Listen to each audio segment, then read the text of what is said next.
Okay, let's turn our attention to political thought. And much of today's human rights debate relies on arguments systematically developed by the world's great philosophers concerning the profound and interrelated questions of what is the relationship between individuals and their communities, the universality or cultural uniqueness of human characteristics and social norms, and what the relationship among and priority to be accorded various rights or duties when they come into conflict with one another.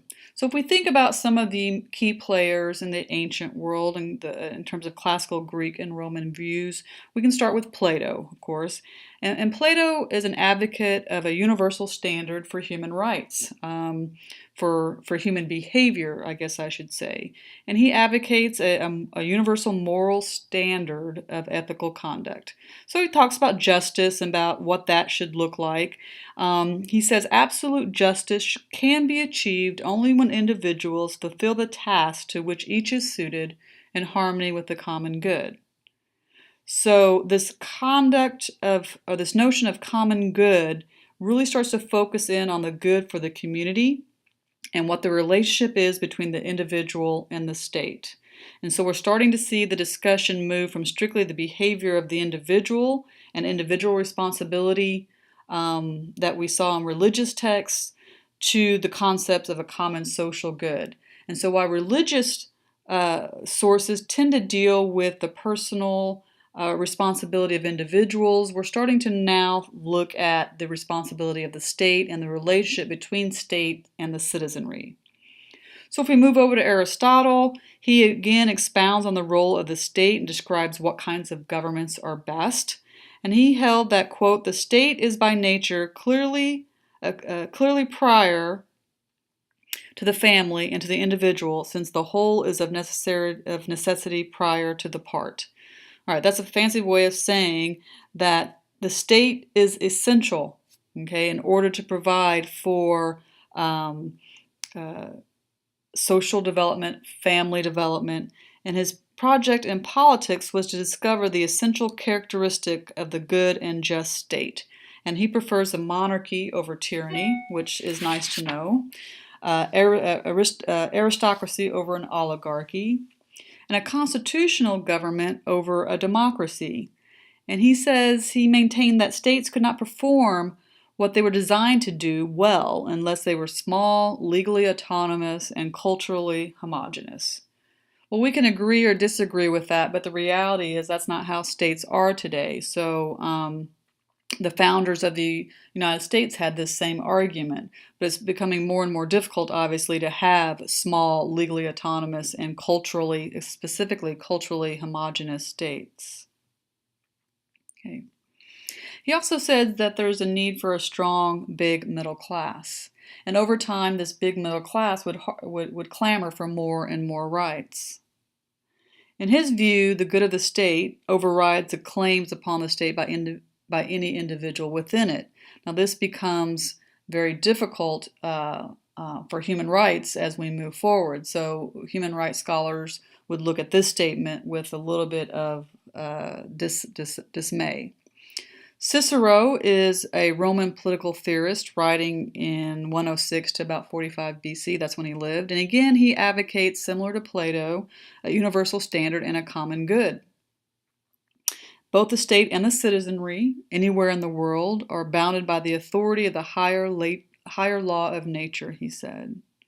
He also said individual behavior is directed by the gods, but of course this is pre-Christian, time period, although it's at the Judeo time period. So again, this is not from a religious perspective that we think of in a monolithic sense. Again, the Romans believed in multiple gods, and so he was talking about the gods here. Okay, all right. So if we think about the debate of the ancients, they're really talking about, again, this proper relationship between individuals and their communities, what kind of human characteristics and social norms should exist, and they really kind of talked about universality versus cultural uniqueness. and what are the duties and rights when they come into conflict with one another. And to a person, they're talking about the common good versus the individual. So we'll see this change. Human rights scholars would disagree with the rights of the common good come before the rights of the individual. Well, if we move forward through time, beyond the original ancients' contribution and the religious writings, we kind of move toward the Middle Ages as for some guidance on the relationship between individuals and their states. And this is the era of feudalism. And as states become larger and more powerful units after the 14th century, that's when we start to see the decline of feudalism. But feudalism was all about relationships and personal ties amongst the nobility. So you had this overlapping and cross-cutting relationships between the peasantry, the nobility, and then the lords. Okay, there is no international politics yet. All right, so there is no difference between domestic and international politics. You have private individuals, the nobility having the power, and there's no formal institution, so there's no shared norms about proper behavior between individuals and states. But you do have these linkage politics where you have the role of the king, the barons, the knights, and the serfs. And so if we kind of think about what this looks like, any one king might have several feudal lords in allegiance to that king. And underneath the feudal lords is where you would have these other groups, the knights and the serfs. So it's possible that you have a feudal lord who is going to be allegiant to one king at one particular moment, but you can imagine another circle up there on the upper right where perhaps a feudal lord might be thinking about becoming allied with a different king. Well, these feudal lords have knights. And so these knights might be allegiant to one feudal lord one day and then decide a few months later, I'm going to move over to another feudal lord. Well, these knights have serfs, all right? So you can see the cross-cutting cleavages of these individuals and how their allegiance to one another might be skewed at one point in time. Well, you're probably thinking, what on earth does this have to do with human rights, all right? So it's the end of the feudalistic period that you start to see certain political rights start to emerge. And it's because if we go back to this map or this figure, if you can imagine the serfs, the slaves and the knights and the feudal lords all developing market interests where they are starting to create economic development. And it might be that they want to sell their trinkets to another kingdom. And how does that work if you're going to go against the king? All right. So what you have is modern markets and states starting to evolve. And as increases in political claims were made from the emerging middle class, they also wanted they wanted equality and toleration. So as the feudalism led to capitalism, the economic fortunes led to a clamor for political rights. And as capitalism led to socialism in some states, this led to a clamoring for economic and social rights. So again, feudalism falls apart because of the emerging markets between kingdoms and the nobility. And so it's when serfs started having more money, when people started earning an income, they started to want to have more say about issues dealing with the economy. So for this is kind of one of the theories of modernity. As time moved forward, feudalism gave way to capitalism, and in a capitalist society where people are starting to earn money, they want to have say in commerce, and so they are clamoring for more political rights and more voting rights and more equality. Okay, and it's an emerging middle class that makes these claims. And then we'll see as capitalism leads to socialism, in the writings of Marx, it's the socialist movement that really focuses in on economic and social rights. Okay. Well, as I mentioned in a previous lecture, after the religious wars in the mid-1500s to the mid-1600s that pitted Protestant monarchies, hang on one second. Okay, my dogs are barking, sorry. That pitted Protestant monarchies against kingdoms that were loyal to the Catholic Church. Out of that came the Treaty of Westphalia, known as the Peace of Westphalia. And it was a substantial part of the codification of the arguments for state autonomy, that is, state sovereignty. So you can see in this map the emergence of modern states that we kind of can identify today: Spain, France, England, Poland. You see Russia way over on the right. Germany is still in many different principalities, as is Italy, but we start to see the formation of these major states. And so you start to have these state-centric theories about how states are supposed to behave. And then you start to have some classical natural law legacy of Cicero and Aquinas and others about the proper role between the state and the citizen. Okay.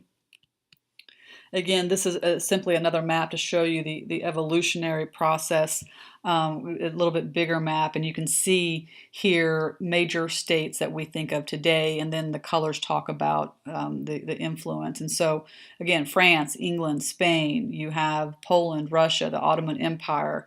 Italy, again, is a series of nation states, so is the Germanic area. Okay. Well, Hugo Grotius, often referred to as a father of international law, begins to distinguish the laws of nations from the laws within states. So you really start to have the emergence of international law that deals with how countries behave toward each other versus the domestic laws bound by state sovereignty. And what's important for us is that the law of nations defined what moral human conduct was going to be, particularly when it comes to warfare. Okay, so Grotius's big concern is how to deal with ethical issues during war. So this is the emergence of just war theory. And recall, if you watch the IR lectures, we talk about levels of analysis. This is the international system level that we have now because we have the modern state system versus just the state level of analysis. So just to be brief, his theories stipulated what should be regarded as justifiable and unjustifiable wars and called upon heads of state to temper their conduct during wartime. And according to Grotius, governments were both the subject and the object of international law. Okay? And so he's really wanting to have a world community of order and justice, and that would be a society of mutually respectful governments, respectful of territorial integrity.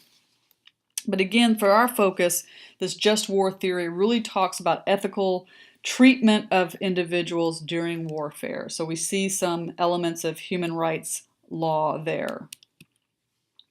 Well, if we move forward into the social contract theories, the Enlightenment was all about secular, that is, political and civil rights, rights apart from the church. So we start to see that division. And the institution that would provide these rights are the state. So you have many individuals that you've probably read in other classes dealing with social contract theory. So you have Hobbes, for example, who writes the Leviathan, where he talks about the right of nature leading to self-preservation. And again, he describes the natural condition of humanity as war, or everyone against everyone. Again, if you think about how Hobbes describes the natural man, that he's living in an existence that's nasty, brutish, and short. Okay, but he makes this argument that man must be willing to lay down the right to all things. Citizens should give up their rights to the absolute monarch in exchange for protection from the state of nature where war made life solitary, poor, nasty, brutish, and short. And specifically, he's talking about England.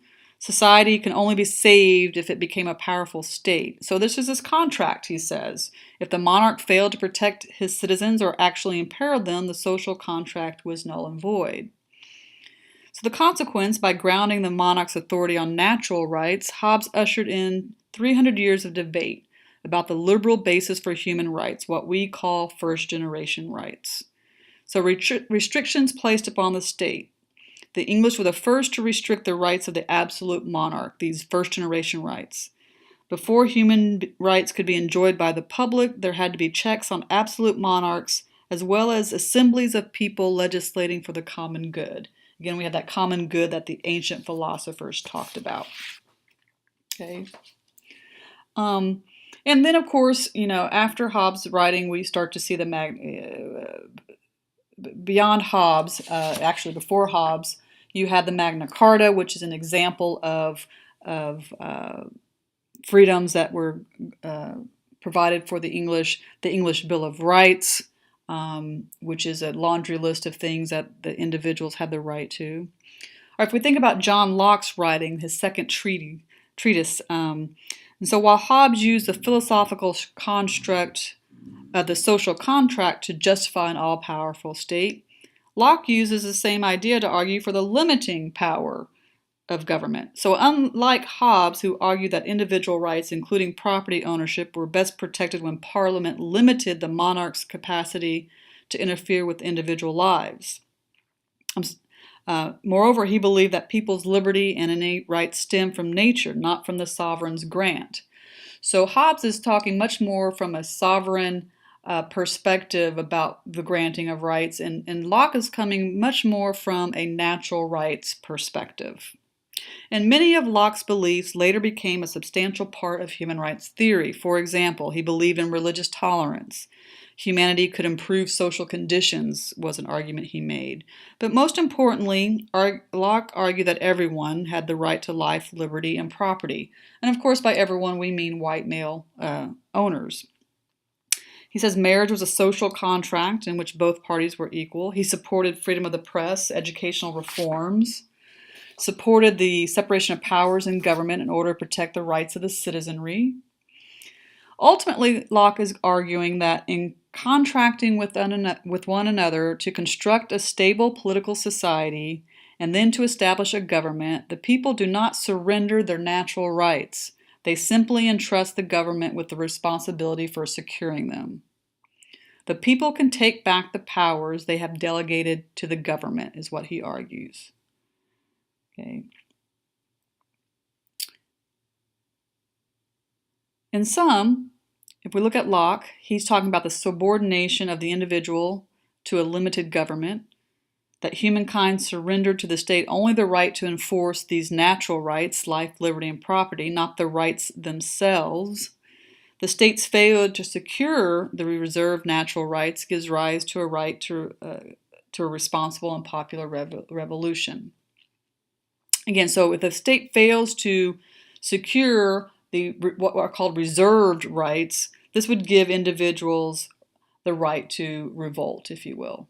And then we have Rousseau, who has his arguments as well. Unlike Locke, he argued that man surrendered his natural rights to the general will in order to find security and order, as opposed to Locke, who argued that Parliament could best protect individual rights by limiting the monarch.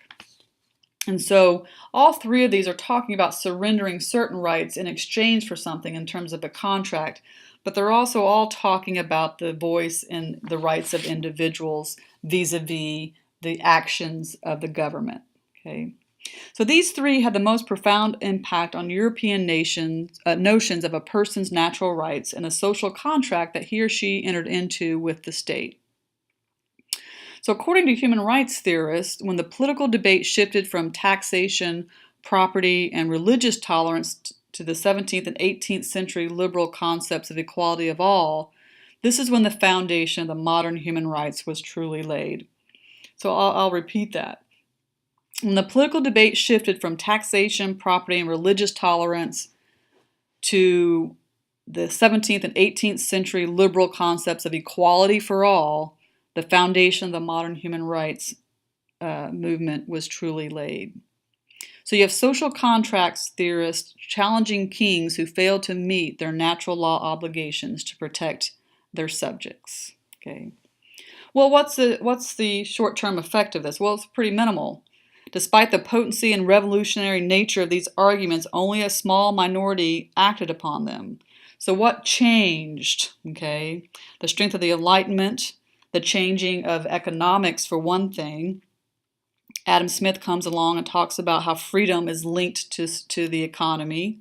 He supports free labor movement, free markets and competition, few tariffs. So you start to have an economic influence on the Enlightenment because of changing economic conditions.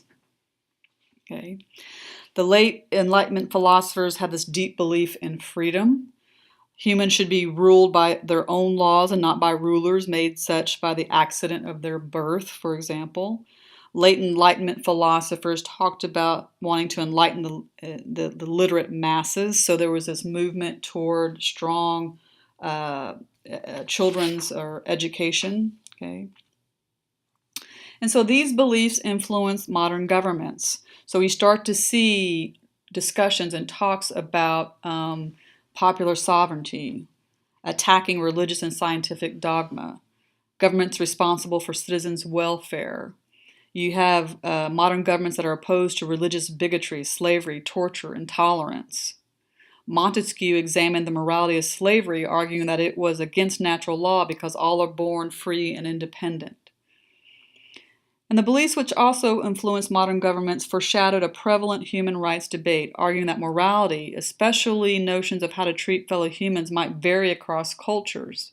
And this is going to lead to that cultural relativism that we talked about. And it's also debated which form of government would best provide for individual rights. Remember, Locke and Hobbes disagreed on this. Hobbes wants a strong Leviathan. Locke wants limited government. How do you best protect citizens from the absolute, oftentimes arbitrary rule of the monarch? Was it the nobility, like the French model, or the House of Commons, like the British model? But there was this belief emerging that sovereignty of the monarch stemmed from the people and not from God. So you start to have a disconnect about or a belief that there was no longer some divine right, human rights. Okay. So there's all this philosophy flying around in Europe concerning the rights of man and the proper relationship between humankind and the state. What was the first real consequence of all this rationale? Well, it's the American Revolution and the U.S. Constitution. Okay? The American Revolution was influenced by most of those things I just talked about, the Magna Carta, the Petition of Right in 1628, the habeas corpus laws of 1679, which said no free man shall be arrested or detained in prison or deprived of his freehold, except by the lawful judgment of his peers or by the law of his land.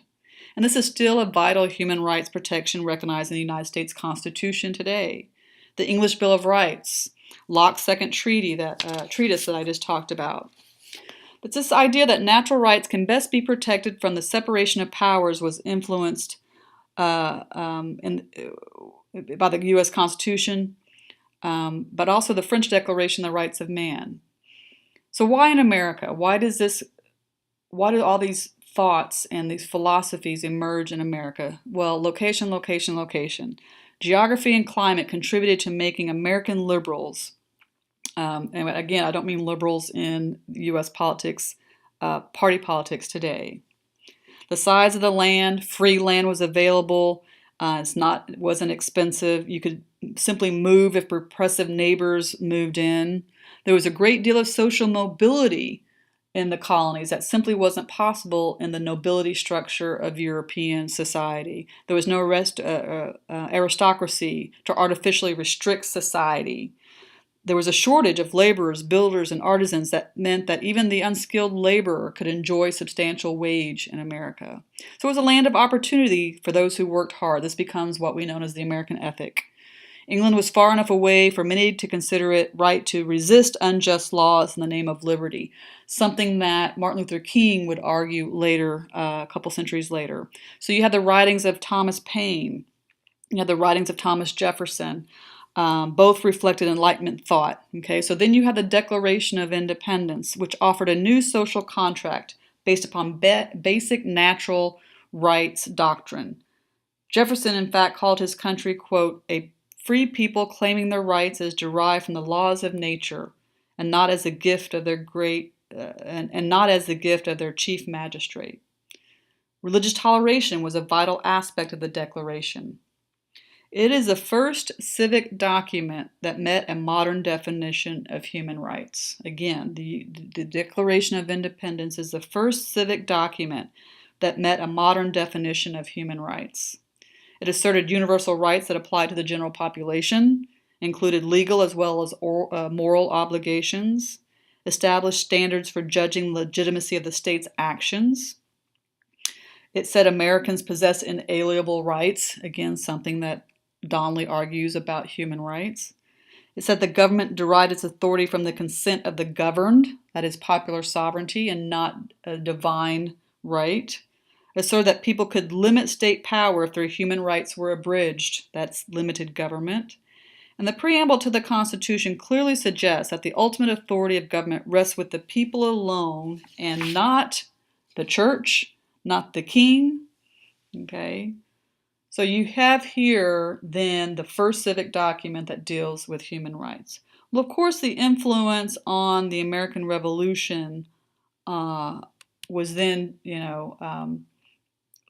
obviously led to the Revolution and then the Declaration of Independence. Okay, so if we think about the highlights of the Declaration of Independence, you have the Bill of Rights. Okay, and then you have subsequent amendments that talked about the abolition of slavery, the right of blacks to vote, women to vote, voters in D.C. can vote for the president, 18-year-olds can vote via the 26th Amendment. Okay, so again, Thomas Paine is writing much about this in his works called Common Sense and the Rights of Man.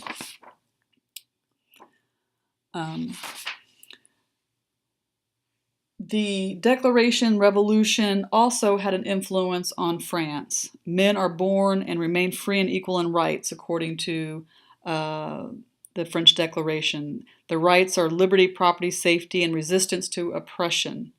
So the French Declaration offers human rights guarantees as well. Protection from arbitrary accusation, arrest, detention, and punishment. There's a presumption of innocence, freedom of thought, speech, and religion. Okay, and so again, you have these Enlightenment ideas about the rights of individuals coming through in government documents, and that's the important idea here. Again, Thomas Paine is a very prolific writer. In Common Sense, he calls for the right of America to claim independence, and many arguments would later be incorporated into the Declaration of Independence. In the Rights of Man, he's responding to Edmund Burke's attack against the French Revolution, and here he reaffirms and describes natural rights as those belonging to man prior to civil society. They include the rights to protection and property. He spoke fervently against the monarchy and argued that French Revolutionary Wars would help create republican governments worldwide. So you have this movement on both sides of the Atlantic ringing in a new form of government based upon the rights of individuals. Well, we start to see with some of these movements a Western versus a non-Western perspective, where we start to see what we could think about as differences between the civil and political rights on one hand, and then the economic, social, and cultural rights on the other. Okay. As we kind of jump forward in time and you start to have decolonization after the wars in the 20th century, we have this divide about the nature of man. And from the liberal view, you have the civil and political rights that we've just been talking about are paramount. They're inherent, and it's part of the social contract, and that's all part of the Western view, okay? And the preeminence is rooted philosophically in the particular conceptualization of human nature that we talked about, that was advanced by Hobbes and Locke and Thomas Paine. Okay, and central to that idea is that man in the state of nature is an autonomous being possessed of inherent rights. And the social contract is simply a man transferring some rights to the states and society, but still retains some as inalienable. And most Western states have incorporated some system of representative government, including an emphasis on the limit of state infringement of certain fundamental inalienable rights. And these rights have been incorporated in Western legal instruments that we've just talked about, the American Declaration of Independence, the French Declaration of the Rights of Man and Citizen. Okay. And then liberal political theory, and we can also think of liberal economic theory, Adam Smith and other classical economists, saw man as a consuming individual whose passions and drives motivated him to acquire possessions through competition in conflict with other individuals. So individualism and private property became the cornerstone of the free market competitive economic system, and at the same time a fundamental and inalienable human right. Because the rationale for the development of industrial capitalist states and justify the transformation that Western Europe went through in the 16th and 17th and 18th centuries, unfortunately, there was a breakdown of the communal bonds that was there with feudalism. It led to the shift from mercantilism to domestic industrial production, gave a rise to the labor class. And so these traditional communal bonds were severed and replaced by autonomized individuals. Well, this is not a good thing or a bad thing for many, but what you end up having is a competitive economic framework on one hand and a liberal state that provided for this framework for the defense of private property and the free exercise of individual rights, and this was reflective of the developing capitalism in the West. In this setting, inalienable individual civil and political rights became a cornerstone of this new society, based on individual freedoms to pursue politically and economically whatever individuals wanted. The problem, of course, is that there's a gap between the haves and have-nots, including the gap between rights experienced by the different segments of society, and they were basically ignored by modern political philosophers. Okay, so you have race problems, gender problems. So generally speaking, if we look at this liberal view, it's very easy to say and see that this philosophy was applied to white men. And these types of societies often face stress and strain which call into question the depth of these inalienable rights. So the exercise of civil and political rights is frequently severely restricted when it's perceived as a threat to the prevailing social order and the security of the state. This is where we start to see a suggestion that there's a trade-off between economic growth and the repression of citizens. All right, so the problem with this view, again, that we just laid out, is that it tends to benefit white men to the detriment of all others from this liberal view. And again, this is a kind of a theoretical argument. And so this has led to a different view of what the nature of man is from a non-Western perspective, and this is the socialist argument, okay? And again, socialism is responding to the horrific poverty of the masses in factories and sweatshops that is a product of the economic development that occurred in the West. And so they developed an alternative view toward natural or human rights during the industrialization period. Contrary to liberals who believe that economic advancement should ultimately lead to broad improvements in living conditions and political equality, Socialist notes that the liberal emphasis on laissez-faire economics and few limitation on property rights generally benefited only those with substantial capital and land holdings. In the writings of Marx, those who had substantial capital and land holdings are white men who owned property. As a result, they argued for rights not yet produced by capitalism, universal suffrage, for example, the vote for women, education and health care for all, the prohibition of child labor, as well as health and safety standards and workplace inspections.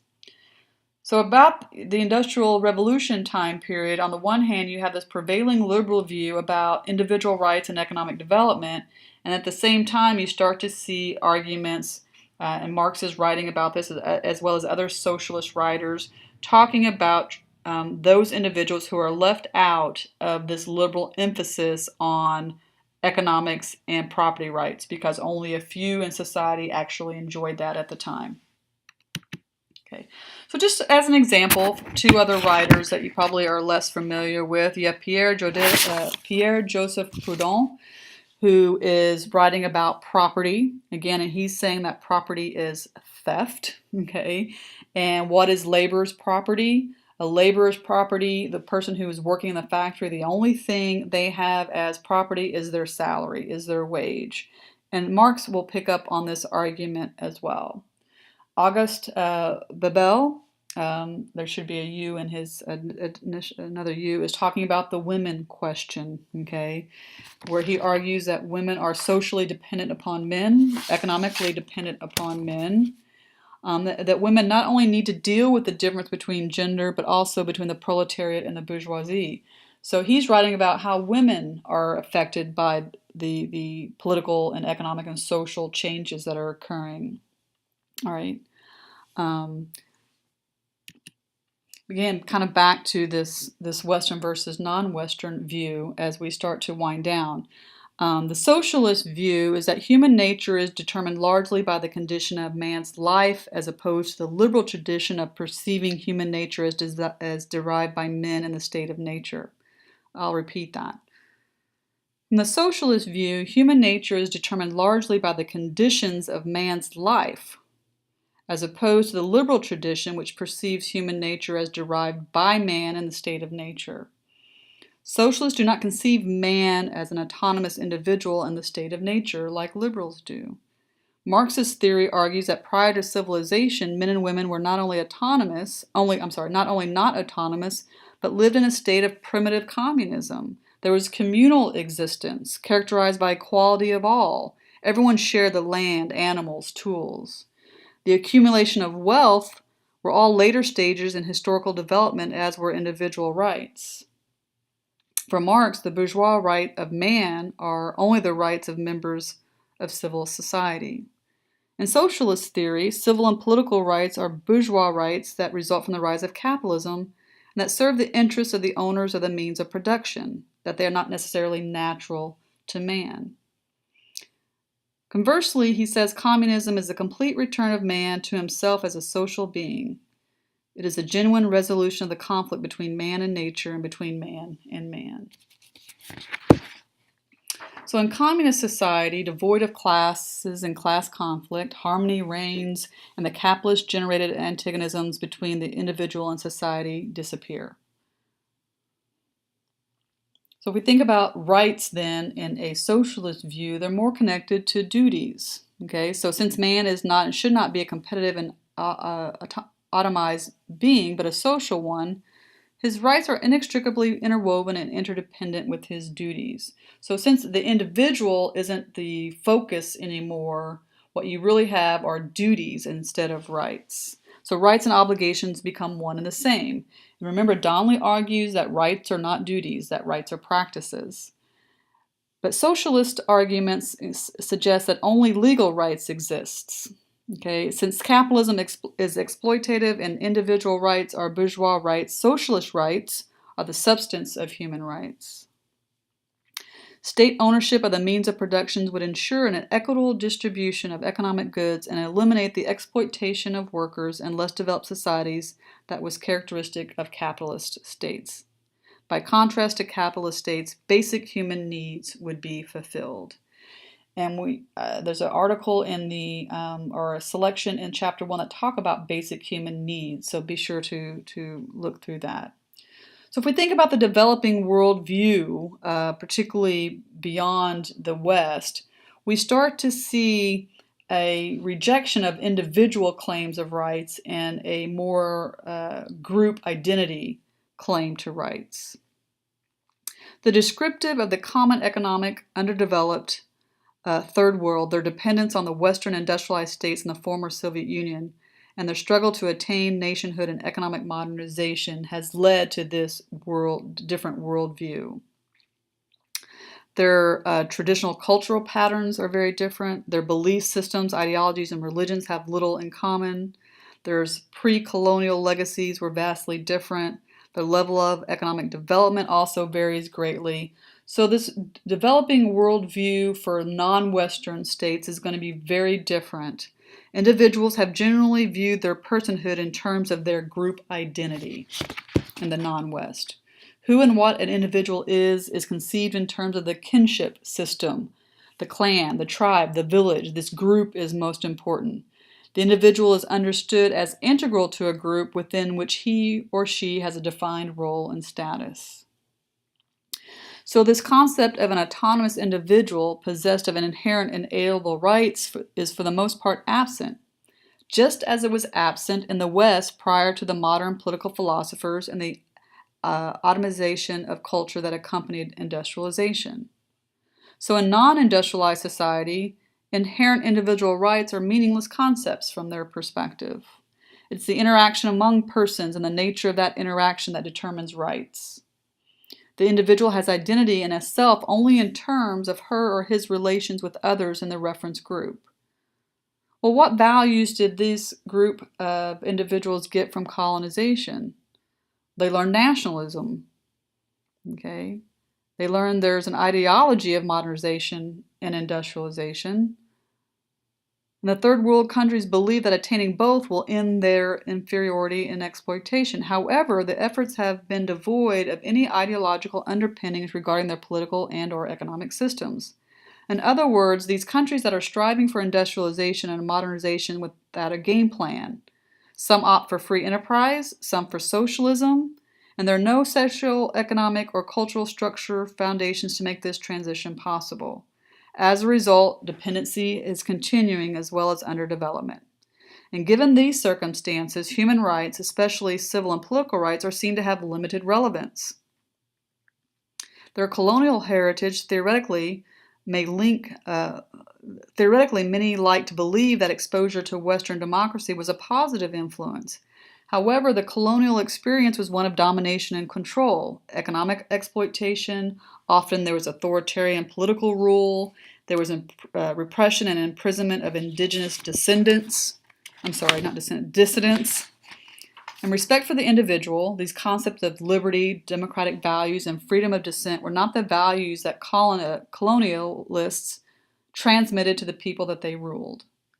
Ironically, the colonial experience tended to reinforce group identity and group cohesion that is unreceptive to civil and political rights. So responding to the oppressive colonial rule, group identity and group cohesion became critical. The state became the locus of the new community.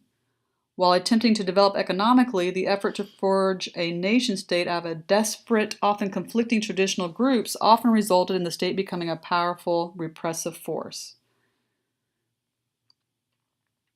The problems, of course, while independence has been attained, these countries are still tied structurally to the West. In order to establish stability and order, you often have civil or military authoritarian regimes put in place. Many of them still exist today.